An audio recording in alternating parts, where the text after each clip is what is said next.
खरस्रोता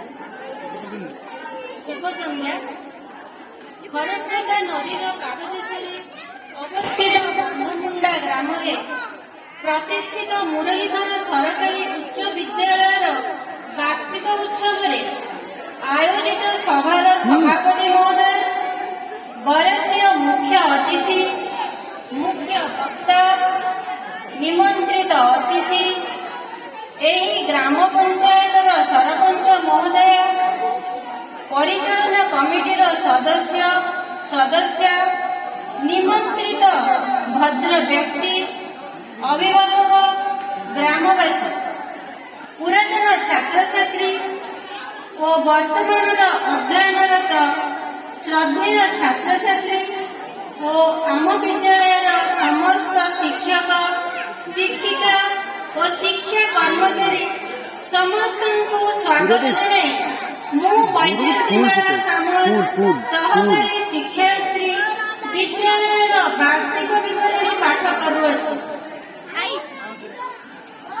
आज को दीर्घ 60 वर्ष भितर ए अंचल विकास साधन निमंते 10-12 खंड मौजार विज्ञ व्यक्तित्व मानकर मिलित उद्यम शिक्षार अभिवृद्धि चिंता करी एक माध्यमिक उच्च विद्यालय आवश्यकता को हृदयंगम करी आम अनुष्ठान मुरलीधर उच्च विद्यालय बंधमुंडा 1961 मसीह स्थापन करिबारे समर्थ होइथिले। जेउ महान व्यक्तित्व मानकर अवदान रे यह संभव होइछि सेमानकु आम अनुष्ठान पक्षरु गभीर श्रद्धांजलि ज्ञापन करुछु।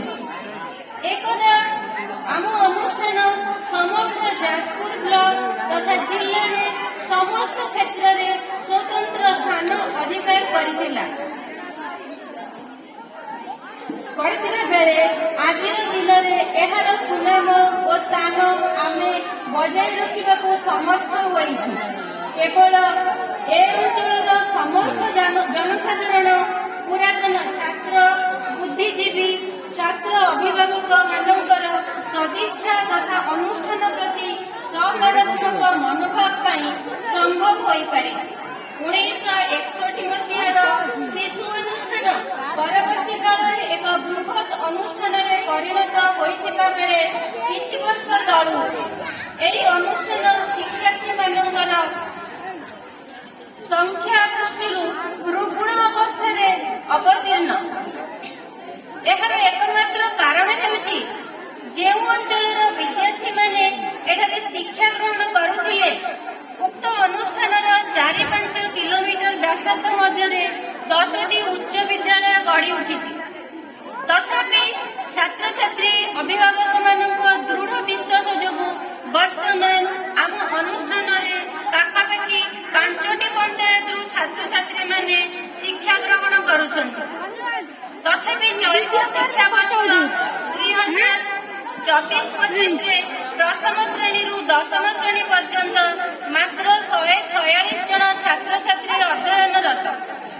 विगत 4 वर्ष धरि आम विद्यालय छात्र छात्री माने वार्षिक हाईस्कूल सर्टिफिकेट परीक्षा 100% उत्तीर्ण होइछन्ति।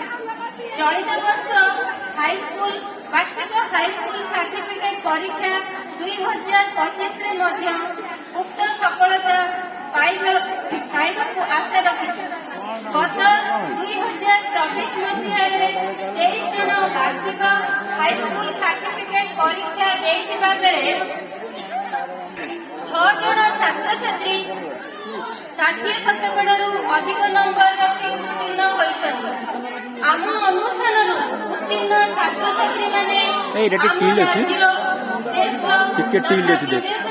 निजर कर्म क्षेत्र में सफलता लाभ करने सहित स्वतंत्र स्थान बजाय रखिथिबारु आमे निजकु गौरवान्वित मने करूछु।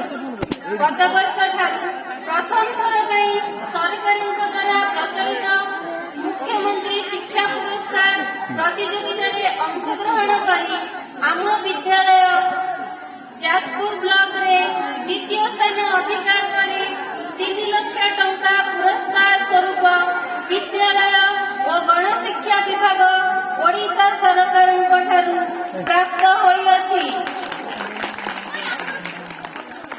ଚଳିତ ବର୍ଷ ମଧ୍ୟ ଉକ୍ତ ପ୍ରତିଯୋଗିତାରେ ଆମ ବିଦ୍ୟାଳୟ ନାମାଙ୍କନ କରିଛି।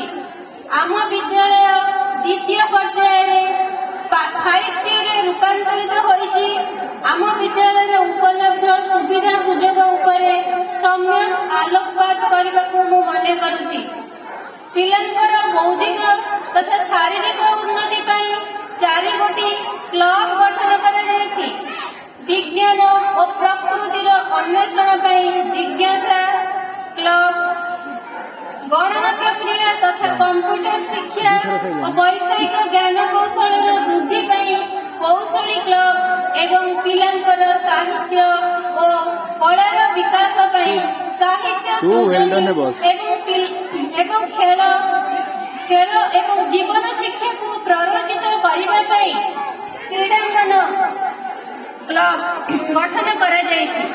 ଏହି କ୍ଲବ ଆନୁକୂଲ୍ୟରେ ଅନୁଷ୍ଠିତ ବିଭିନ୍ନ ବ୍ଲକ ଓ ଜିଲ୍ଲା ସ୍ତରୀୟ କାର୍ଯ୍ୟକ୍ରମରେ ଆମର ଛାତ୍ରଛାତ୍ରୀମାନେ ଅଂଶଗ୍ରହଣ କରି ସଫଳତାପୂର୍ବକ କୃତିତ୍ୱ ହାସଲ କରୁଛନ୍ତି।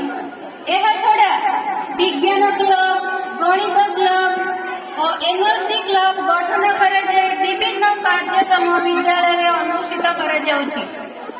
ଆମ ଖେଳନା ଓ ଆମ ସଂସ୍କୃତି ମାଧ୍ୟମରେ ହଜି ଯାଇଥିବା ସଂସ୍କୃତି ଓ ଐତିହ୍ୟକୁ ପୁନର୍ଜୀବିତ କରିବା ପାଇଁ ଏକ ସୁନ୍ଦର ପ୍ରୟାସ ମଧ୍ୟ କରାଯାଇଛି। ସର୍ବଶେଷରେ ମୁଁ ମୋ ବିଦ୍ୟାଳୟ ତରଫରୁ ଆପଣଙ୍କୁ ହାର୍ଦ୍ଦିକ